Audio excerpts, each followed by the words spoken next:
ಆತ್ಮೀಯ ಬಂಧುಗಳೇ, ಶ್ರೀರಾಮಚರಿತಮಾನಸ ಅರಣ್ಯಕಾಂಡ, ಇದರಿಂದ ಚೌಪಾಯಿಗಳನ್ನ ತಿಳ್ಕೊಳ್ಳೋಣ.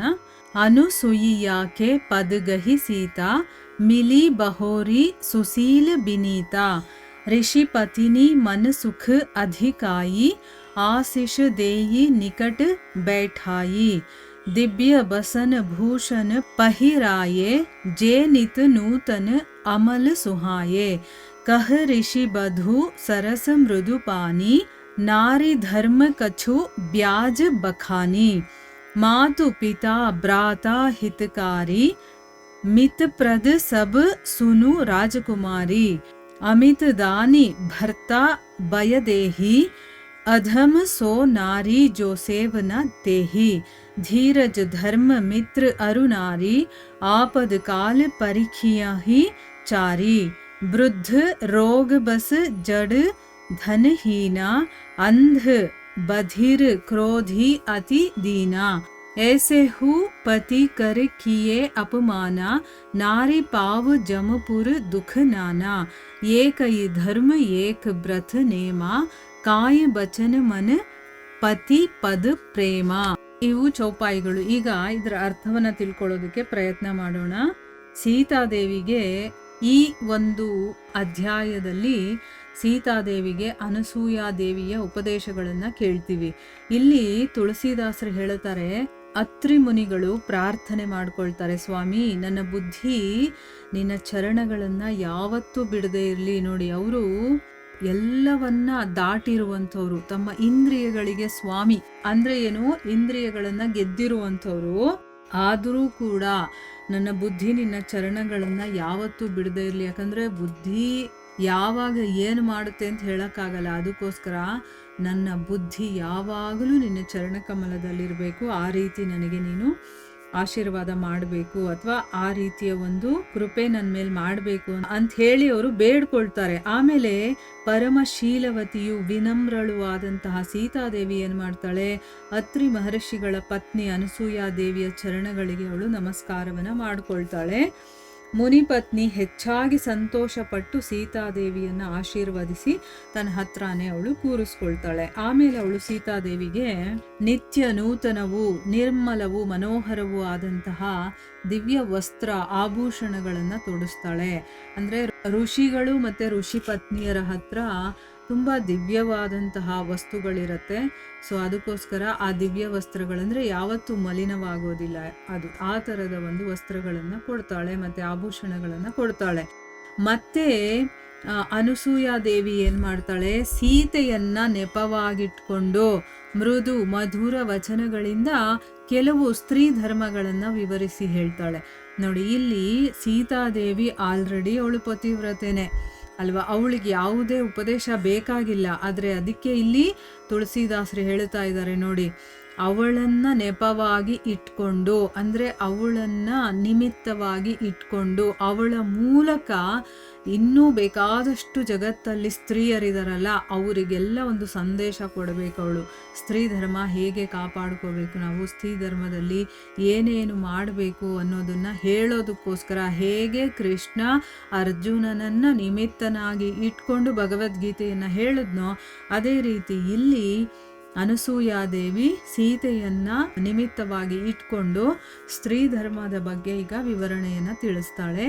ಅವಳು ಹೇಳ್ತಾಳೆ, ಎಲೆ ರಾಜಕುಮಾರಿಯೇ ಕೇಳು, ತಾಯಿ ತಂದೆ ಅಣ್ಣ ತಮ್ಮ ಇವರೆಲ್ಲರೂ ಕೂಡ ಹಿತೈಷಿಗಳೇ. ಆದರೆ ಇವರು ಒಂದು ಘಟ್ಟದವರೆಗೆ ಮಾತ್ರ ಸುಖವನ್ನ ಕೊಡುವಂಥವ್ರು. ಆದರೆ ಗಂಡ ಇದಾನಲ್ಲ, ಅವನು ಅಪರಿಮಿತವಾದ ಸುಖವನ್ನ ಕೊಡುವಂಥವನು. ಅಷ್ಟೇ ಅಲ್ಲ, ಮೋಕ್ಷ ರೂಪಿ ಅಂದ್ರೆ ಮೋಕ್ಷಕ್ಕೆ ದಾರಿ ಕೊಡುವಂಥವನು, ಆ ಅಸೀಮ ಸುಖವನ್ನು ಕೂಡ ಕರುಣಿಸುವಂಥವನು ಯಾರು ಅಂತಂದ್ರೆ ನಮ್ಮ ಪತಿಯಾದಂಥವನು. ಇಂತಹ ಪತಿಯ ಸೇವೆಯನ್ನ ಮಾಡದೇ ಇರುವಂಥವಳು ನಿಜವಾಗಿ ಅಧಮಳು. ನೋಡಿ, ಇದೆಲ್ಲ ಆಗಿನ ಕಾಲ ಹಾಗಿತ್ತು. ಪತಿಯೇ ನನ್ನ ದೈವ ಅಂತ ತಿಳ್ಕೊಂಡು, ಪತಿನೇ ದೇವರು ಅಂತ ತಿಳ್ಕೊಂಡು ಅವರ ಸೇವೆ ಮಾಡ್ತಾ ಇದ್ರು. ಮತ್ತೆ ಅವ್ರಿಗಿದ್ದಂಥ ಪತಿಗಳು ಕೂಡ ಹೇಗಿರ್ತಾ ಇದ್ರು ಅಂತಂದರೆ, ಧರ್ಮದಲ್ಲಿ ಏನೇ ಹೇಳಿದಾರೋ ಅದೆಲ್ಲ ತಿಳ್ಕೊಂಡು, ಆ ಮೋಕ್ಷಕ್ಕೆ ಹೋಗೋದಕ್ಕೆ ದಾರಿ ಏನು ಅಂತ ಕೂಡ ತಿಳ್ಕೊಂಡು, ಅದನ್ನು ಹೆಂಡತಿಗೂ ಕೂಡ ಅವರು ಹೇಳ್ಕೊಡ್ತಾ ಇದ್ರು.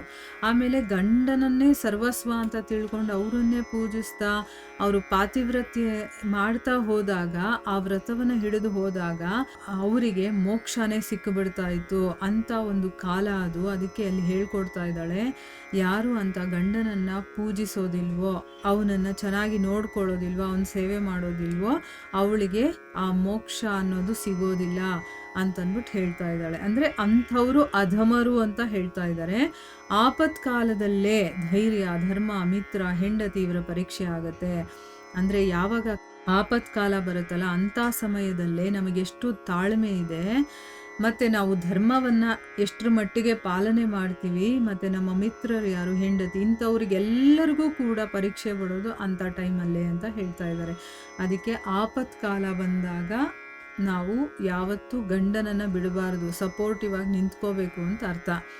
ಮುದುಕ, ರೋಗಿ, ಮೂರ್ಖ, ಬಡವ, ಕುರುಡ, ಕಿವುಡ, ಕ್ರೋಧಿ, ಅತ್ಯಂತ ದೀನನಾಗಿರುವಂಥವನು, ಇಂತಹ ಪತಿಯನ್ನು ಕೂಡ ಅವಮಾನಗೊಳಿಸುವಂತಹ ಸ್ತ್ರೀ ನಾನಾ ರೀತಿಯ ನರಕ ಯಾತನೆಗಳನ್ನು ಅನುಭವಿಸ್ತಾಳೆ. ಅಂದರೆ ಈಗ ನನಗೆ ಮುದುಕನಾಗಿರುವಂಥ ಗಂಡ ಸಿಕ್ತಾ ಅಂತ ಇಟ್ಕೊಳ್ಳಿ, ಅದೆಲ್ಲ ನನ್ನ ಹಣೆ ಬರಕ್ಕೆ ಸಿಕ್ಕಿರುತ್ತೆ. ಆದರೆ ಅವನನ್ನೇನಾದರೂ ಬಿಟ್ಬಿಟ್ರೆ ಅಥವಾ ಅವನನ್ನು ಅವಮಾನ ಮಾಡಿದ್ರೆ ಅವಾಗ ನಮಗೆ ನರಕ ಸಿಗತ್ತೆ ಅಂತಂದ್ಬಿಟ್ಟು ಹೇಳ್ತಾ ಇರೋದು. ಅವ್ನು ಮೂರ್ಖ ಆಗಿದ್ರು ಅಷ್ಟೇ, ಕಿವುಡ ಆಗಿದ್ರು ಅಷ್ಟೇ. ಅಂದರೆ ಪತಿ ಅಂತ ಬಂದಮೇಲೆ ಅವನನ್ನು ದೇವರಿಗೆ ಸಮಾನವಾಗಿ ನಾವು ನೋಡಬೇಕು ಅಂತ ಹೇಳೋದು. ಆದರೆ ಈಗಿನ ಕಾಲದಲ್ಲಿ ನಾವು ಹೇಳೋಕ್ಕೋದ್ರೆ ಏನು ಅವನು ಒದಿಸ್ಕೋಬೇಕಾ, ಅವನು ಕುಡುಕ ಆಗಿದ್ರು ನಾವು ಹಾಗೆ ಇರಬೇಕಾ ಅಂತಲ್ಲ ನಮಗೆ ಪ್ರಶ್ನೆಗಳು ಬರುತ್ತಲ್ವಾ. ಇಲ್ಲಿ ಹೇಳ್ತಾ ಇರೋದು ಏನು ಅಂತಂದರೆ, ಆ ರೀತಿ ನಾವು ಮಾಡಲಿಲ್ಲ ಅಂತಂದರೆ ಒಬ್ರಿಗೊಬ್ರು ಅನ್ಯೋನ್ಯವಾಗಿ ಸಂತೋಷವಾಗಿ ಇರೋದಕ್ಕೆಲ್ಲ ಆಗೋದೇ ಇಲ್ಲ ಅಲ್ವಾ. ಒಬ್ರಿಗೊಬ್ರು ಸಹಾಯ ಮಾಡಿಕೊಂಡು ಅವ್ರು ಏನೇ ಮಾಡಿದ್ರು ಅದನ್ನು ತಡ್ಕೊಂಡ್ರೆ ಆ ತಾಳ್ಮೆಗೆ ಎಷ್ಟು ಪವರ್ ಇದೆ ಅಂತಂದರೆ, ನೋಡಿ ಅವನಿಗೆ ಒಂದು ದಿವಸ ಅನಿಸ್ಬಿಡುತ್ತೆ, ಅಯ್ಯೋ ನಾನು ಇಷ್ಟು ಹಿಂಸೆ ಕೊಟ್ಟರು ಅವಳು ಅಷ್ಟೊಂದು ತಡ್ಕೊಂಡಿದ್ದಾಳಲ್ಲ ಅಂತಂದ್ಬಿಟ್ಟು ಅವ್ನು ಚೇಂಜ್ ಆಗ್ಬೋದು.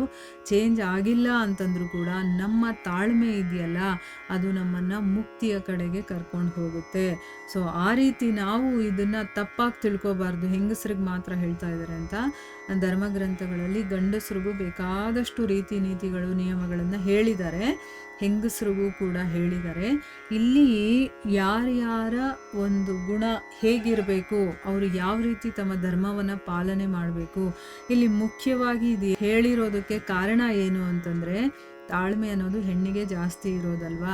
ಸೊ ಇಬ್ಬರಲ್ಲಿ ಒಬ್ಬರು ತಾಳ್ಮೆಯಿಂದ ಇದ್ರೇ ಆ ಸಂಸಾರ ಚೆನ್ನಾಗಿರೋದು. ಇಲ್ಲ ಅಂತಂದರೆ ಏನಾಗುತ್ತೆ, ಜಗಳಗಳಾಗುತ್ತೆ, ಒಬ್ರನ್ನೊಬ್ರು ಬಿಟ್ಟು ಹೋಗೋವಂಥ ಒಂದು ಪರಿಸ್ಥಿತಿಗಳೆಲ್ಲ ಬರುತ್ತೆ. ಅದಕ್ಕೋಸ್ಕರ ಇಲ್ಲಿ ಸ್ತ್ರೀ ಧರ್ಮವನ್ನು ಅನಸೂಯ ಇಲ್ಲಿ ಸೀತೆಯ ಮೂಲಕ ಇಡೀ ಜಗತ್ತಿಗೆ ಹೇಳ್ತಾ ಇದ್ದಾಳೆ. ತ್ರಿಕರಣ ಶುದ್ಧಿಯಾಗಿ ಅಂದರೆ ಏನು, ಕಾಯ ವಾಚ ಮನಸ ಪತಿಯ ಪಾದಗಳನ್ನು ಸೇವಿಸೋದಿದೆಯಲ್ಲ, ಇದು ಸ್ತ್ರೀಗೆ ಏಕೈಕ ಧರ್ಮ, ಮತ ಮತ್ತು ನಿಯಮ ಕೂಡ ಆಗಿದೆ. ಅಂದರೆ ಪತಿಯೇ ಪರದೈವ ಅಂತ ತಿಳ್ಕೊಂಡು ಅವನ ಸೇವೆ ಮಾಡೋದೇ ಏಕೈಕ ಧರ್ಮ, ಮತ, ನಿಯಮ ಆಗಿದೆ ಅಂತಂದ್ಬಿಟ್ಟು ಅನಸೂಯ ಸೀತಾದೇವಿಗೆ ಹೇಳ್ತಾ ಇದ್ದಾರೆ. ಸೀತಾದೇವಿಯ ಮೂಲಕ ನಮ್ಮೆಲ್ಲರಿಗೂ ಕೂಡ ತಿಳಿಸ್ತಾ ಇದ್ದಾಳೆ ಅನ್ನೋದು ಇದರ ಅರ್ಥ. ಇಲ್ಲಿಗೆ ನಾವು ನಿಲ್ಲಿಸೋಣ. ಹರೇ ಕೃಷ್ಣ.